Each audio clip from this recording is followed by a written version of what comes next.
Life as We Knew It. Winter, Chapter 18, page 279. December 24th, Christmas Eve, and the most wonderful thing happened. The day was just like any other. We'll have a big meal tomorrow, and of course, though Mom and Matt and Johnny don't know it, they're all getting presents. I am so excited at the thought of giving them things. No laundry, though. We draped the clothesline with tinsel and hung ornaments on it. Mom called it a horizontal Christmas tree. Okay, that means today wasn't just like any other. We sat around this evening and started talking about Christmases past. At first, you could see Mom didn't know if that was a good idea. But she didn't stop us, and we all had stories to tell, and we were laughing and feeling great.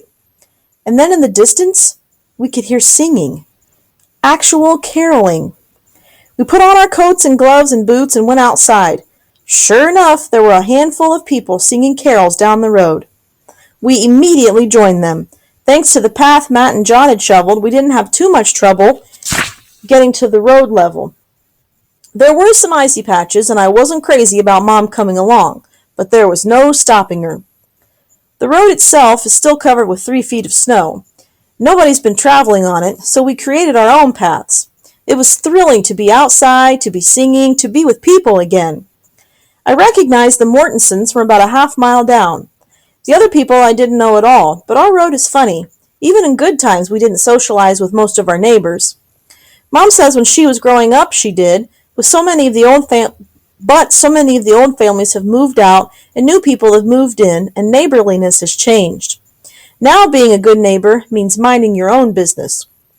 As we trudged and sang, loud and off-key, another family joined us. We ended up with 20 people acting the way people used to, or at least the way they used to in the movies. I don't think we've ever had carolers before. Finally, it got too cold even for the most dedicated among us. We finished with Silent Night. Mom cried, and she wasn't alone. We hugged each other and said we should see more of each other, but I doubt that we will. We don't want anyone else to know how much food we have or firewood, and they don't want us to know either. Still, it was a wonderful Christmas Eve, and tomorrow is going to be even better. December 25th, absolutely the best Christmas ever.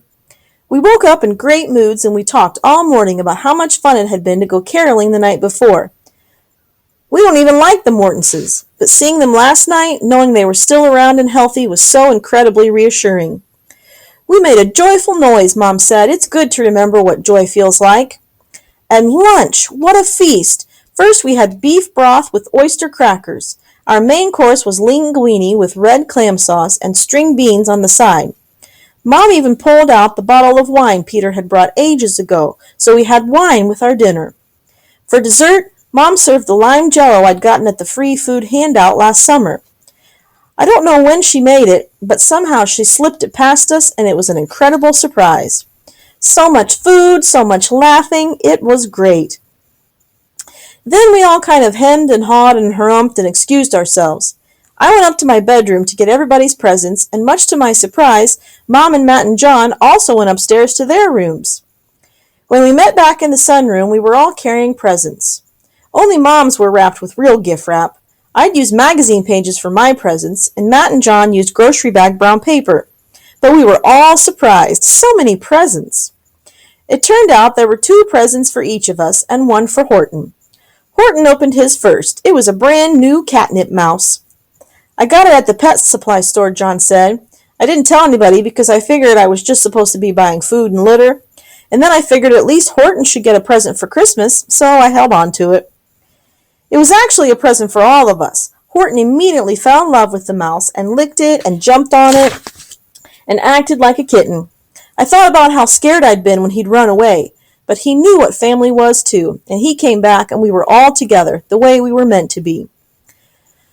Mom told us to open our presents from her next. They're nothing special, she said. Peter got them for me from the hospital gift shop before it closed.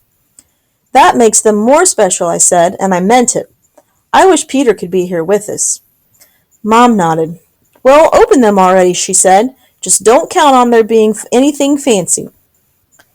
My fingers trembled when I carefully removed the gift wrap. It was a brand new diary, a really pretty one with a pink cover and a tiny little lock and key. Oh, Mom, I said. I've never seen anything so beautiful. John's present was a handheld, battery-run baseball game.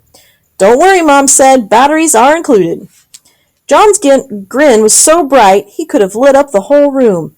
This is great, Mom, he said. Something for me to do. Matt's present was a shaving kit. I figured you were due for some new razor blades, Mom said. Thanks, Mom, Matt said. I've been feeling a little scraggly. I insisted Mom open my present next. She unwrapped it, and when she saw it was a box of actual chocolates, her jaw dropped. They're probably a little stale, I said. Who cares, Mom cried. They're chocolates. Oh, Miranda, of course we'll share. I can't eat the whole box by myself. She stopped and covered her mouth with her hand. Oh, I didn't mean that the way it came out. I burst out laughing. John kept asking what the joke was, but that only made me and Mom laugh louder. So I told Johnny to open his present from me next. He ripped into the paper and then flung the top off the shoebox. I don't believe this, he shouted. Matt, look at these cards. Look at them. There are hundreds. And they're old. They're from the 50s and 60s. Look, Mickey Mantle and Yogi and Willie Mays. I've never seen a collection like this before. I'm glad you like them, I said, relieved he didn't ask where they came from. Matt, you go next. Matt opened my present to him. What? He said at first. I mean, this is really nice, Miranda, but I don't think I understand. Oh, I said, I know the pictures are all colored, but the pencils were in great shape, and I thought you could draw on the back of the pictures. You used to draw really well, and I thought maybe you'd like to do it again. His face lit up. That's a great idea, he said. You keep your journal, and I'll draw pictures of all of us. Thanks, Miranda. I'm going to love these pencils. If I'd known he was going to draw us, I'd have looked for gray pencils, but he seemed excited, and that made me happy. Open our present next, Johnny said, so I cheerfully did. It was a watch. How did you know I needed one, I asked. You keep asking what time it is, Matt said. It wasn't too hard to guess.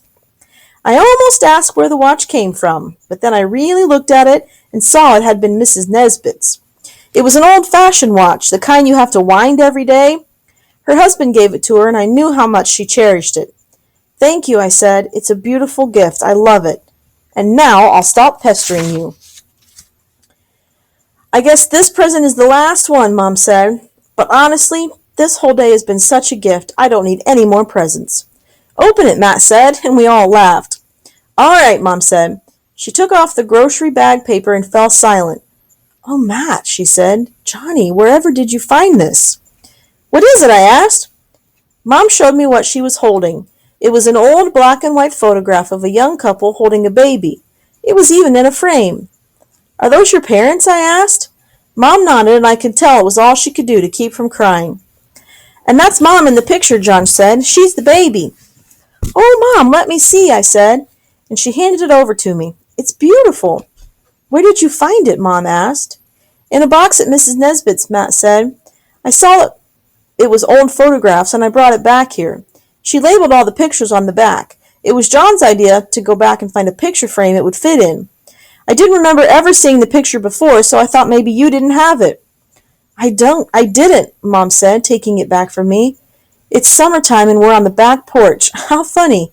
We're in the exact same place, only now it's been enclosed. I must be about 6 months old. I guess we were visiting my grandparents.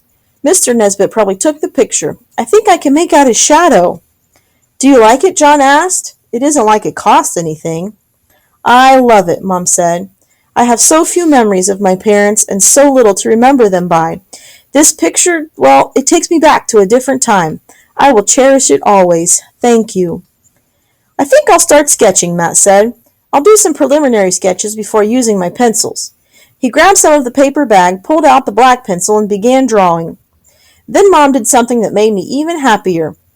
She opened up her box of chocolate and read the diagram very carefully. Then she took the top off the box and placed 12 of the chocolates in it and passed it over to us. You can all share this, she said. The rest is mine.